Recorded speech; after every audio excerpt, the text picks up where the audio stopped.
white rapper from the Valley? Who wouldn't sign that?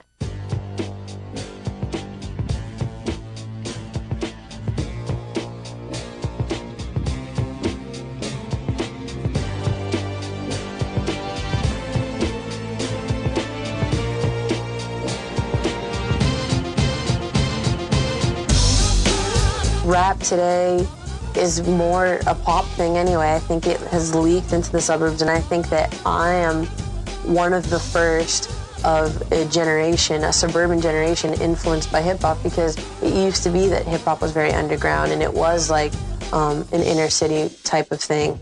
But now it's, you know, emerged. And, well, I call myself Fan 3 because I've become overzealous fans of groups with 3 people, like the Dixie Chicks, or Destiny's Child, TLC, Salt and Pepper, Blink-182. These groups of 3 people have influenced me musically quite a bit. I had my dad help me with this song that wound up on the Lizzie McGuire soundtrack, the first ever Lizzie soundtrack, the TV soundtrack. And that went gold within a couple months. And I was sitting here, I was still 14, and I was like, well, you know, why don't I have a record deal? I'm like on this gold selling, you know, platinum at that point selling soundtrack. If the right person heard about Fan 3, then it'd be a done deal. I didn't have a way of getting to the right person, so I went in the back of Hits magazine. Like I went from the 18s manager all the way down to Vitamin C's manager. A Vitamin C's manager was and is Ron Baldwin. I'm working.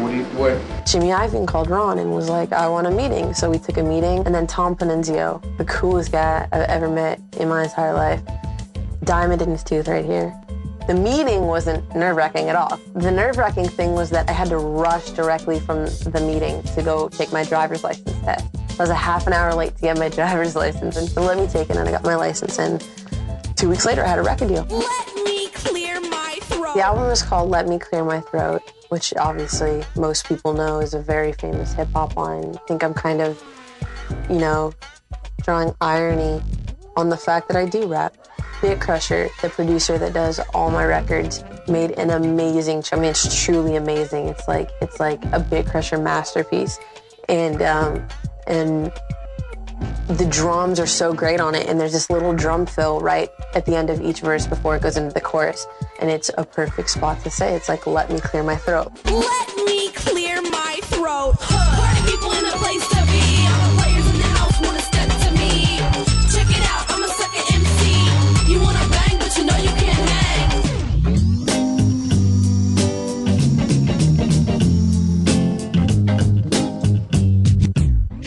The first single off the record is Geek Love. Making the Geek Love video was crazy fun. It was a real good time. You know.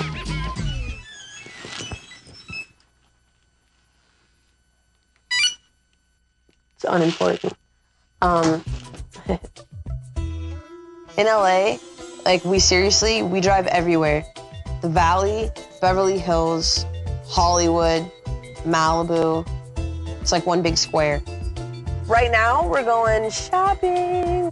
Day in the Life came close to not making the record, actually. It's another one of those, like, this is what I do from day to day kind of songs, but it's a little different. It's kind of like it's like a day in the life. Like, I'm just kind of walking you through. It's like a diary almost.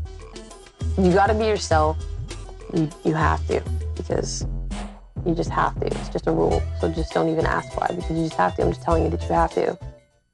I'm a self-proclaimed spokesperson for my entire generation. Well, I think that a lot of, I hate to say kids, but a lot of teenagers go through, you know, periods where you really feel like no one's listening, like no one's paying attention. It's a very teen angsty thing to say, but it's true. So I think that, you know, kids need a voice, and, like, you know, gotta stand up, and people gotta pay attention because we're the future of tomorrow. So the song Broken Home came about, had this great idea to use the theme song from the movie Love Story as a melody for a hip hop song, which is, you know, a really cool idea. Well, think about what has affected you. My parents' divorce. I mean, it's rare to come across a kid that whose parents are still together. She wishes to die. She has to comply when her life's gonna rise. So she turns to her mom, looks her in the eye. How could you push him away? Please, mom, make him stay. The next single, I think, is Hey Boy. I'm 16. He's like, tell Fan I'm 20. I'm 16. What?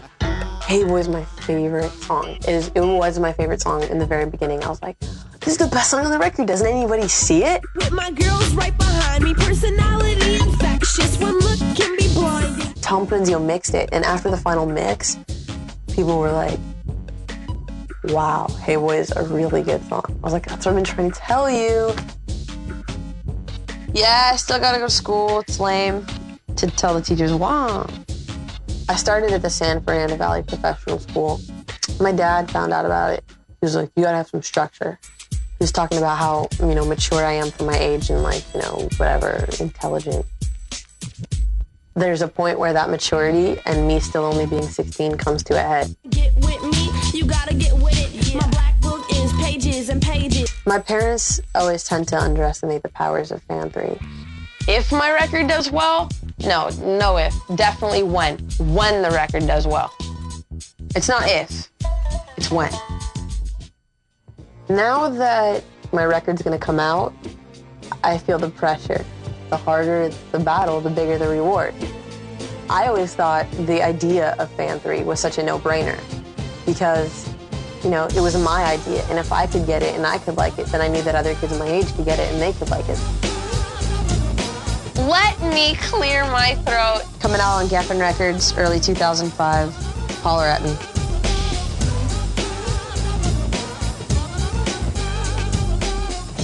We just saw the advanced screening of Shark Tale because Digits is on the soundtrack. I was just in Vancouver shooting an episode of Romeo 2, the second season. I played a rapper named Fan 3. It was so fun. Romeo's great. Really nice. It was really chill. We went over to Toronto where we shot an episode of a show called Darcy's Wildlife. It's going to be on Discovery Kids on Saturday mornings on NBC. I'm going to New York in like a week or so and gonna come back and I start rehearsals for like 2 or 3 weeks. I wrote this Christmas song recently, which is so good. It's like the best Christmas song I've ever heard. I'll have to shoot my own horn. In November, I'm going on the Radio Disney Jingle Jams Mall Tour, and I'm excited for that because it's gonna be so fun.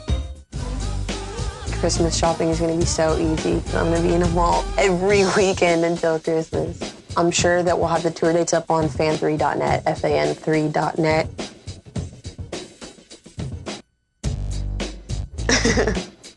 Here's another thought. I'm like the cool thing to get a tattoo and like to, get piercings and go out and drink and, everyone drinks and everyone smokes if you really want to be a rebel. Don't drink, don't smoke, don't get tattoos. And, then people will look at you different, I mean, to have my record in every house in America would be amazing because people would be listening to my thoughts. What?